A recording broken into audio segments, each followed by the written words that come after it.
ஆமீன். எல்லாத்துக்கும் சோத்திரம். எனக்கு இந்த 5ஆம் நாள் எனக்கு கொடுத்த தலைப்பு சாட்சியான விசுவாசி. சாட்சியான விசுவாசின்னு தலைப்பு கொடுத்துருக்காங்க. விசுவாசின்னு பார்த்தா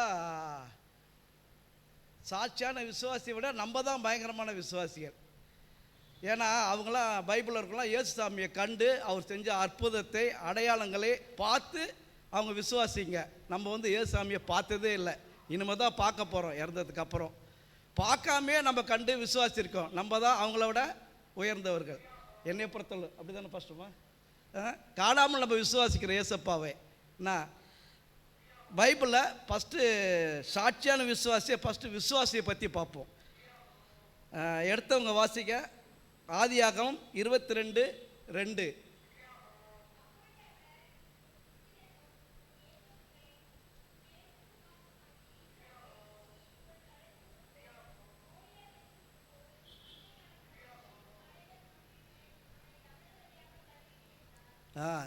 இவரை பற்றி உங்களுக்கு தெரியும். இவர் விசுவாசிகளின் தகப்பன். கேட்டிங்களா? நம்மளாம் அவங்கள பிள்ளைகள். இவர் விசுவாசிகளின் தகப்பன். இவர் விசுவாசம் எவ்வளோ பெரிய விசுவாசம் பார்த்தீங்களா? இவருக்கு 100 வயசுலேயே குழந்தை கொடுத்தாரு. அந்த குழந்தைய பலியிட சொல்கிறாரு. பலியிடத்துக்காக ஒரு மலைக்கு கூப்பிட்டு போயிட்டு பலியிட போகிறாரு. யாராவது இது மாதிரி பண்ணுவாங்களா இந்த காலத்தில்? நம்ம பெத்த குழந்தைய நம்மளே பலியிட முடியுமா? கண்டிப்பாக முடியாது. நம்ம பிள்ளை வேலைக்கு போயிட்டு கொஞ்ச நேரம் லேட்டாக வந்தாலும் 10 ஃபோன் பண்ணுவோம். எங்கேப்பா இருக்கிற, எங்கே போகிற, எங்கே வர, எப்படி பண்ணுற? பிள்ளைக்கு அடி போட்டு போனால் நீங்கள் சின்ன வயசில் பார்த்துருப்பீங்க. எனக்கெல்லாம் எங்கே தெரியும். என்னை கையில் அடி போட்டு போச்சுன்னா எங்கள் அம்மா வாயில் வச்சு சப்பி ரத்தத்தை எடுப்பாங்க. அவ்வளோ பாசம் பிள்ளைங்க மேலே. நாங்களும் அது மாதிரி தான் எங்கள் பிள்ளைங்கள வளர்த்தோம். அடிப்பட்டாலும் அப்படி ஹாஸ்பிட்டலுக்கு கூப்பிட்டு போகிறது, ட்ரீட்மெண்ட் பார்க்குறது, பிள்ளைங்க மேலே அவ்வளோ பாசம். அவ்வளோ பாசமாக நம்மளுக்கு சின்ன வயசுலேயே குழந்தைய கொடுத்த கடவுள் நம்ம பாசமாக இருக்கிறோம். 100 வயசில் ஆபிரகாமுக்கு ஒரு புதல்வனை கொடுத்தாரு. அந்த புதல்வனை தகன பலியிடுன்னு சொல்கிறாரு. தகன பலியிட அவர் கொண்டு போகிறார் பாருங்க. அதில் 22:8 அதிகாரத்தை பாருங்கள்.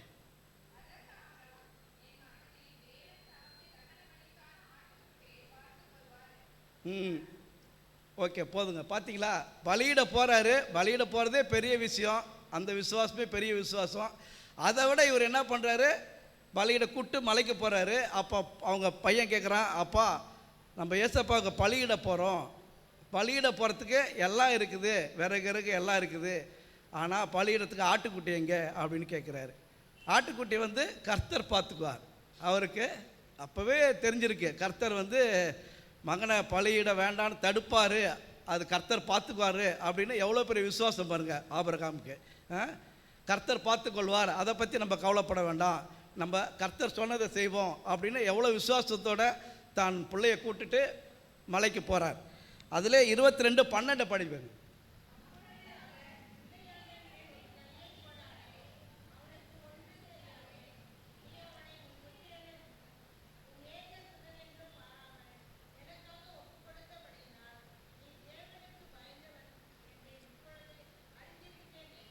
பார்த்தீங்களா? அவர் விசுவாசம் வச்சதுனால தேவனுக்கு பயந்தவர்கள்னு ஒரு தகுதியை கடவுளுக்கு கொடுக்குறாரு. பாருங்கள், அவர் வெட்ட போகும்போது அவரோட விசுவாசத்தை பார்த்து தடுத்து நிறுத்துறாரு. தடுத்து நிறுத்தி, நீ பலியிடாத, என் மேலே இவ்வளோ விசுவாசம் வச்சுருக்கிற, இவ்வளோ விசுவாசம் வச்சவனா நான் இந்த உலகத்திலே பார்த்ததில்லை அப்படிங்கிற மாதிரி கர்த்தர் கொடுத்து தகன பலி இடாமல் அங்கே. அதுக்கப்புறம் நீங்கள் தொடர்ந்து படிச்சிங்கன்னா தெரியும், முட்செடியில் ஆடு கட்டியிருக்கோம், எடுத்துகிட்டு தகன பலியிட்டார். இந்த மாதிரி விசுவாசியை நீங்கள் எங்கேயுமே பார்த்ததில்லை, நான் பார்க்கவும் முடியாது. அப்படியேப்பட்ட விசுவாசியின் தகப்பன் தான். அதனால தான் ஆபிரகாமுக்கு விசுவாசிகளின் தகப்பன்னு பேர் கொடுத்தாரு. அவரை மாதிரி யாராலும் இருக்க முடியாது. கண்டாலும் காணானாலும் அந்த மாதிரி விசுவாசம் காண முடியாது. ஒரு பிள்ளைக்கு எவ்வளோ நம்ம முக்கியத்துவம் கொடுப்போமோ அதையெல்லாம் அவர் தூக்கி போட்டுட்டு 100 வயசில் குழந்தை கொடுத்ததையும் அந்த குழந்தைய பலியிட போனார். பார்த்தீங்களா? The great. அவரை பண்ணி யாராலையும் பார்க்க முடியாது. அடுத்தது யோபை பற்றி பார்ப்போம். 2வது யோபு 2ஆம் அதிகாரம் 8வது வசனம்.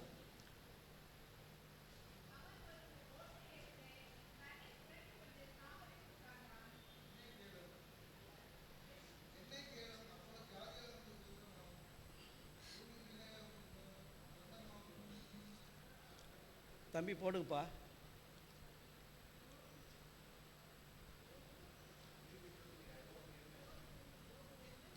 யோபு 8, யோபு 2ஆம் அதிகாரம் 8ஆம் வசனம். இவர் பார்த்தீங்களா, இவருக்கு வந்து பயங்கர விசுவாசி தான். ஆனால் இவருக்கு வந்து உடம்பெல்லாம் புண்ணு வந்து பயங்கர சொரிஞ்சிக்கிட்டு சாம்பலில் உட்கார்ந்தார். அந்த வேலையில் பாருங்கள், அவரோட விசுவாசத்தை பாருங்கள். அப்படியே 9ஆம் அதிகாரத்தை படிங்க.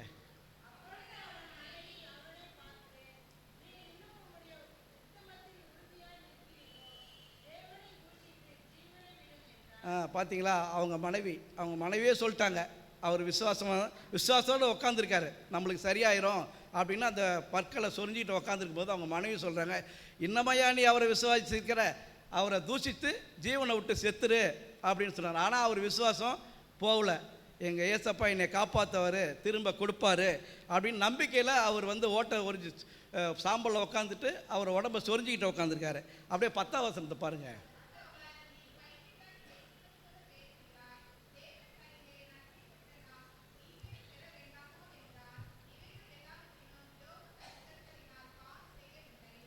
பார்த்தீங்களா, ஏசப்பா நம்மளுக்கு எவ்வளோ கொடுத்தாரு, அவர்கிட்ட எவ்வளோ நன்மை வாங்கியிருக்கோம். நன்மை பெற்றனாங்க தீமை பெற வேண்டாமா? நம்மளாம் அப்படி இருப்போமா? நன்மையை மட்டும்தான் எதிர்பார்ப்போம். தீமையை செஞ்சால் நம்ம என்ன சொல்லுவோம், இவரெலாம் ஒரு சாமியா, நம்ம இவ்வளோ நாள் போய் உளுந்து கும்பிட்டு என்ன பிரயோஜனம் அப்படின்னு சர்ச்சைக்கே வர மாட்டோம். நம்மளுக்கெல்லாம் ஒரு இது வரும்போது, எனக்கு கூட கொஞ்சம் நாளைக்கு முன்னாடி ஒரு 7-8 வருஷத்துக்கு முன்னாடி ஒரு பிரச்சனை வந்தது. அப்போ நான் ஒரு 2-3 வாரம் சர்ச்சைக்கு வரல. நீவின் கூட என்னை வீட்டில் வந்து கூப்பிட்டாரு, வாங்கண்ணா அதெல்லாம் பிரச்சனைலாம் கடவுள் சரி பண்ணிடுவார், நீங்கள் கவலைப்படாதீங்க. ரோட்டில் பார்த்து என்னை 2-3 வாட்டி நீவின் கூப்பிட்டாரு, வேறு யாரும் என்னை கூப்பிட்டதில்ல. அப்போ நான் அவ்வளோ ஆக்டிவாக இல்லாமல் இந்த சர்ச்சில் எனக்கு நல்லா ஞாபகம் இருக்குது. கரெக்டாக நீவின், வாங்கண்ணா எல்லா பிரச்சனை தான் கடவுள் தீர்த்துருவார் அப்படின்னு நீவின்னு சொன்னார். நம்ம மனுஷன் அப்படி தான் நினைப்போம். நான் பிரச்சனை வந்தோடனே ஆலயத்துக்கு வர மாட்டோம். ஃபஸ்ட்டு எதிரி அவர் ஏசப்பா தான். ஏன்னா இவ்வளோ பண்ண சர்ச்சுக்கு ராணியக்காகலாம் தெரியும். நான் சர்ச்சில் அடிக்கடி சொன்னால் திட்டுவாங்க, நெருஞ்ச முள்ளெலாம் பொறிக்கும். நானும் ராணியக்கா அவங்க அம்மாலாம் நிறையா சர்ச்சுக்காக ஊழியம் பண்ணியிருக்கோம். அப்படியேப்பட்ட கடவுள் என்னை கைவிட்டாரே அப்படின்னு பிரச்சனை. அது மாதிரி என்னோடய குழந்தை இறந்து போச்சு, உங்களுக்குலாம் தெரியும், பாட்டியம்மாக்கை இவங்களுக்குலாம் தெரியும். சின்ன வயசு 1.5 வயசில் இதே சர்ச்சில் தான் அன்றைக்கி பிரசங்கம் பண்ணும்போது ஆல்ட்ரை பிடிச்சி இழுத்து இந்த மாதிரி இது கீழே விழுந்து அப்பயே குழந்தை இறக்க வேண்டியது. அதுக்கப்புறம் வீட்டில் போயிட்டு நைட்டு மதியம் தங்கியிருக்கும்போது பக்கெட்டில் விழுந்து குப்பரிக்க விழுந்து இறந்து போச்சு. அப்போது நான் சர்ச்சுக்கு வராமல் இருந்தேன். எனக்கு பயங்கர கோபம் ஆண்டவர் மேலே. கொடுத்தது ஒரே ஒரு பெண் குழந்தை, அதையும் 1.5 வயசில் எடுத்துட்டிங்களே ஆண்டவரே அப்படின்னு பயங்கர வருத்தத்தில் நான் கொஞ்ச நாள் ஆலயத்துக்கு வராமல் இருந்தேன். அப்புறம் வந்து கருணாநிதி பாஸ்டரை வந்து பேசி, அப்படித்தாயா நீ வந்து ஆண்டவர் ரொம்ப நெருங்கி வரனால தான் உனக்கு இந்த மாதிரி உபத்திரம் கொடுக்குறாரு. கர்த்தர் எடுத்தார்னா அது அவரோட சித்தம், அதை நம்ம கேள்வி கேட்க முடியாது. அவர் எடுத்தார், உனக்கு எடுத்ததுக்கு பதில் ரெட்டத்தனையாக பலன் தருவார். யோபுக்கு எப்படி ரெட்டத்தனையாக பலன் கொடுத்தாரு, அது மாதிரி ரெட்டத்தனையாக கொடுப்பார் அப்படின்னு சொன்னார். அப்படியே கொஞ்சம் கொஞ்சமாக அப்புறம் விசுவாசித்து ஆலயத்துக்கு வந்து அப்புறம் அவர் இருக்கும்போது என்னை உதவிக்காரராக போட்டார், கருணாநிதி பாஸ்டர் இருக்கும்போது. அப்போ இருந்து அப்புறம் கமிட்டிக்குள்ளே வந்து எல்லா வேலையும் செஞ்சுருந்தேன். அதுக்கப்புறம் தான் எனக்கு குழந்தை இருந்து 5 வருஷம் கழித்து தான் லாரன்ஸ் பிறந்தான். அதுக்கப்புறம் 2 வருஷம் கழிச்சு அஜித் தாமஸ். அவர் கருணாநிதி பாஸ்டர் சொன்ன மாதிரி ரெட்டத்தனையாக 2 ஆம்பளை பிள்ளையாக கொடுத்தாரு. கர்த்தருக்கு ஸ்தோத்திரம். அது மாதிரி யோபு வந்து அவர் வாழ்க்கையில் எவ்வளோ இழந்தார். அதுக்கப்புறம் அவர் எல்லாத்துக்கும் ரெட்டத்தனையாக 200 ஆடு வச்சுருந்தாருன்னா 400 ஆடு கொடுத்தாரு. 500 ஒட்டகம் வச்சுருந்தாருன்னா 1000 ஒட்டகம் கொடுத்தாரு. எல்லாம் ரெட்டத்தனையாக. அவருக்கு ஃபஸ்ட்டில் 5 குழந்தைன்னா எனக்கு எக்ஸாம்பிள் தெரியல, 5 குழந்தைன்னா திரும்ப 10 குழந்தை கொடுத்தாரு. எப்படியாப்பட்ட ஆண்டவர் பாருங்க, எவ்வளோ விசுவாசம் வச்சுருந்துருப்பான் கர்த்தர் மேலே. அந்த விசுவாசத்தை அசைக்க முடியாது. யோபு மாதிரி ஒரு விசுவாசி யாரையும் காண முடியாது. அடுத்தபடியாக நம்ம பார்க்குறது 100க்கு அதிபதி. மத்தேயு 8ஆம் அதிகாரம் 8ஆம் வசனம்.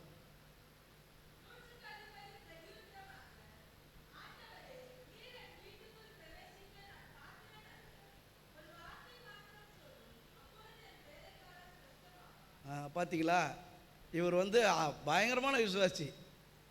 அவர் வந்து அவங்க வேலைக்காரன் உடம்பு செல்லாமல் நீங்கள் கூப்பிட்றதுக்காக வந்தா ஏசப்பா, நீங்கள் உங்கள் வீட்டுக்கு வரனார் அவர். நீங்கள் வீட்டுக்கு வராதிங்க ஏசப்பா, உங்களோட ஒரு வார்த்தை சொல்லுங்கள். அவங்க வீட்டுக்கோ அவர் இருக்கிறது எவ்வளோ தூரம்னு தெரியல, இங்கேருந்து வார்த்தை சொன்னால் வார்த்தையில் சுஸ்தமாகணும்னு பயங்கரமான விசுவாசி. எல்லாத்தையும் தூக்கி சாப்பிட்டார் இவர் 100க்கு அதிபதி. இவங்களாவது வந்து ஏசப்பா கிட்ட ஜெபம் பண்ணி வேண்டி கர்த்தர்கிட்ட சாட்சியாக இருந்தவங்க ஆபிரகாமு, யோபுலாம். இவர் அப்படிலாம் இல்லை, இவர் யாருன்னே தெரியல, 100க்கு அதிபதி. ஒரு வார்த்தை மட்டும் சொல்லுங்க ஆண்டவரே, ஒரு வார்த்தை சொன்னால் என்னோட வேலைக்காரி சுகமாகும். வேலைக்காரிக்காக இவர் வந்து முறையிட்டு அவரோட விசுவாசத்தை பாருங்கள். ஒரு வார்த்தையில் சொன்னப்போ இவர் அது மாதிரி அங்கே போன உடனே இவர் இங்கே சொன்ன வார்த்தை அங்கே போய் சுகம் கிடச்சிது. அவரோட விசுவாசம் தான், அவர் 100க்கு அதிபதி விசுவாசம் வச்சதுனால தான் அங்கே சுகம் கிடச்சிது. நான் ஆண்டவரே ஆச்சரியப்பட்டார், இந்த மாதிரி விசுவாசியை நான் பார்த்ததில்லை அப்படின்னு கர்த்தரே சொல்லியிருக்கிறார். 100க்கு அதிபதி அந்த மாதிரி விசுவாசத்தை நம்ம வச்சா, கடவுள் மேலே வைத்தா இன்னும் நம்மளுக்கு எல்லா இதுவும் தருவார். அடுத்தது வாசிங்க, லூக்கா 17:17.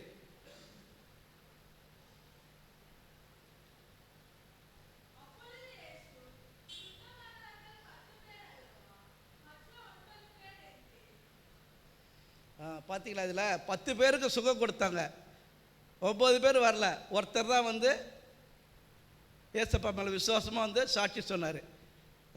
10 பேர் சுகப்படுறாங்க ஏசப்பா கிட்ட. 10 பேரில் யார் 9 பேர் வரல, ஒருத்தர் மட்டும் வந்து சுகம் எடுத்தார். இவர் ஏசப்பா மேலே விசுவாசத்தினால சுகம் பெற்றார். அடுத்தது பாருங்கள், லூக்கா 5ஆம் அதிகாரம் 18ஆம் வசனம், 18, 19, 20 3 வாசிச்சிங்கன்னா நல்லாயிருக்கும்.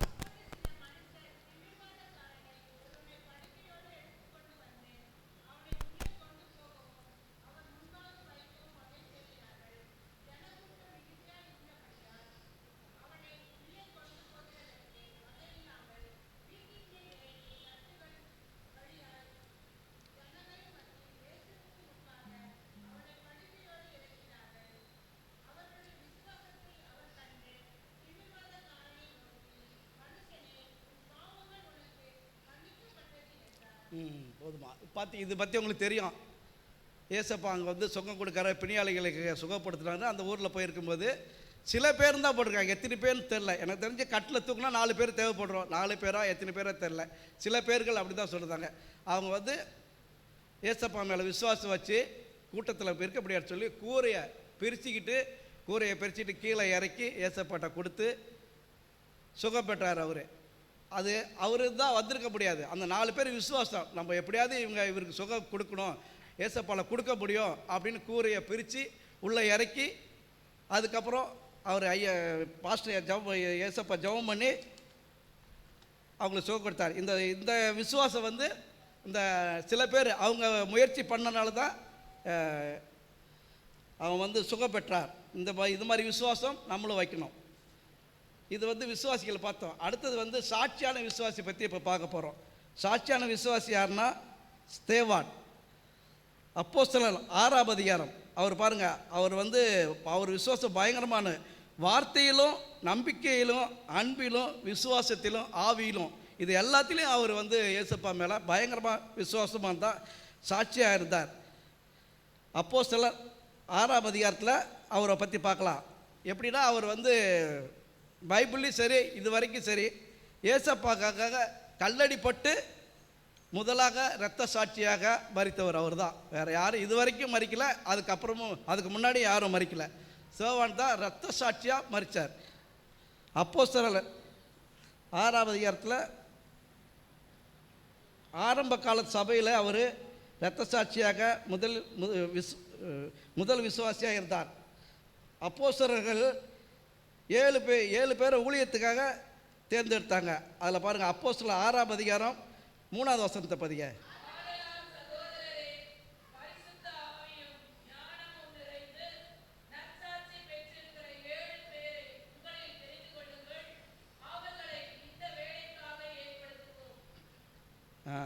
ஃபஸ்ட்டு 7 பேரை தேர்ந்தெடுத்தாங்க. 7 பேர்த்தில் அதில் இவர் ஒருத்தர். 4வது வசனத்தை படிங்க.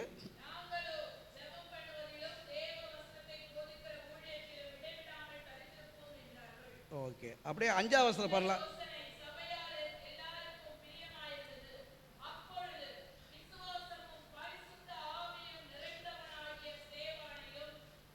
ஓகேம்மா, பாருங்கள், பார்த்தீங்களா, நான் ஃபஸ்ட்டு சொன்ன மாதிரி பரிசுத்த ஆவியிலும் விசுவாசத்திலும் நிறைந்தவனா ஸ்தேவான் இருந்தார். நான் பயங்கரமாக இவர் விசுவாசம் ஏசப்பா மேலே பயங்கர விசுவாசமாக இருந்தார். அது மாதிரி விசுவாசம் மட்டும் இல்லாமல் ஆவியில் நிறைஞ்சிருந்தார். ஆவியில் நிறைஞ்சவனாக இருந்தார். பயங்கரமான விசுவாசி. அதில் ஆவியில் நிறைஞ்சி அவர் பயங்கர அற்புதம்லாம் செஞ்சுருக்கிறாரு. விசுவாசித்த அப்படியே 8வது அதிகாரம் பாருங்க.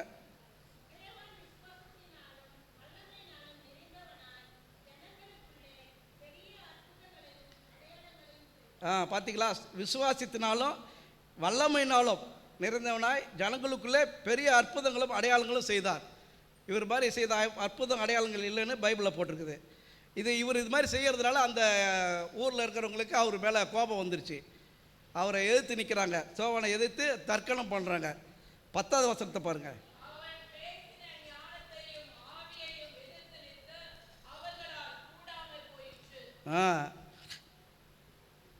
அவர் பேசுனது அற்புதம் செய்கிறத பார்த்து ஏற்று நின்றவங்க தர்க்கணம் பண்ணவங்களாம் அவங்களாம் செய்யாத போயிடுச்சு. ஏன்னா ஏசப்பா அவர் கூட இருந்தார். அவர் கூட இருந்து நிறைய அற்புதங்கள் செய்ததுனால அவரை ஒன்றும் பண்ண முடியல. யாராலையும் ஒன்றும் பண்ண முடியல. சில டைமில் பல்ல கடிச்சிட்டு கூட அவங்க இருந்துருக்குறாங்க. நிறைய பொறாமை இருந்தது அவர் மேலே. இது மாதிரி பண்ணுறாரு, இது மாதிரி இது பண்ணுறாரு அப்படின்னு சொல்லி அவர் மேலே ரொம்ப இதாக இருந்தது. அப்படியே 15வது வசனத்தை பாருங்களேன்.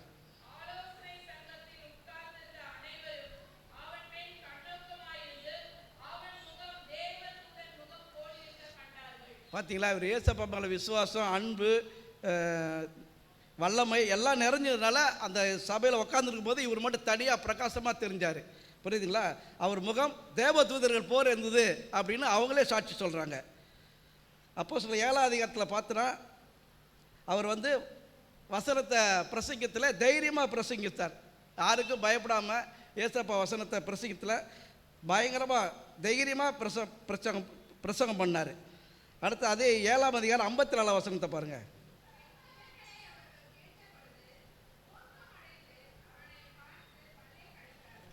பார்த்தீங்களா?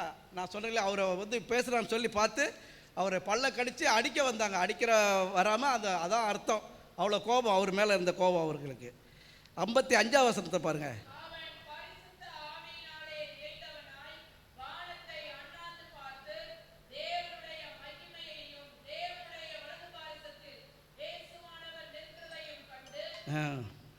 பார்த்தீங்களா?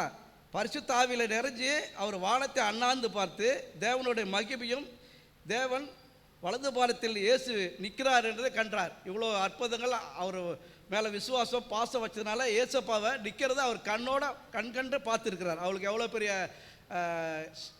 கடவுள் அற்புதமான இதை கொடுத்துருக்காரு பாருங்கள். யாருக்கும் கிடைக்காத இது அவர். அப்படியே 58 பாருங்களேன்.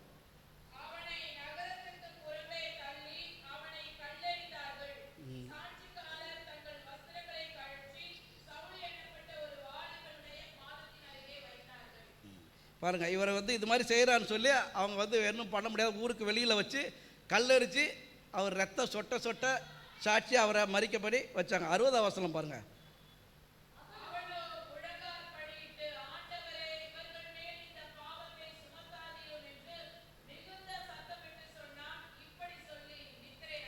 பாருங்கள், அவர் சாகும்போது ஏசப்பா சாகும்போது சொன்னார்களே இந்த பாவியை மன்னிங்க அப்படின்னு சொல்லி, அது மாதிரி இவர் சாகர நித்திரை அடைய போகும்போது பாருங்கள் இவங்க செய்கிறத இவங்களுக்கு இவங்க செய்கிற பாவம்னு எனக்கு தெரியுது கர்த்தாவே, இவங்களுக்கு மன்னிப்பு கொடுங்க, இவங்களுக்கு எது தண்டனை கொடுத்துடாதீங்க அப்படின்னு சொல்லிவிட்டு அப்புறம் மறிச்சிட்டார். இப்போ பாருங்கள், இவர் பயங்கரமான சாட்சி. இவர் உண்மையான சாட்சியாக இருக்கிறார் ஏசப்பாவுக்கு. இவர் சாட்சியினால தான் அவர் கல்லெறிஞ்சு கொல்லும் போது கூட பாவங்களை மன்னிங்க என்று சொன்னார். இந்த சோவானும் தான் ஏசப்பாவுக்கு விசுவாசமான சாட்சியாக இருக்கிறார். கர்த்தர் இந்த வார்த்தைகளை ஆசீர்வதித்து தருவாராக. ஆமென்.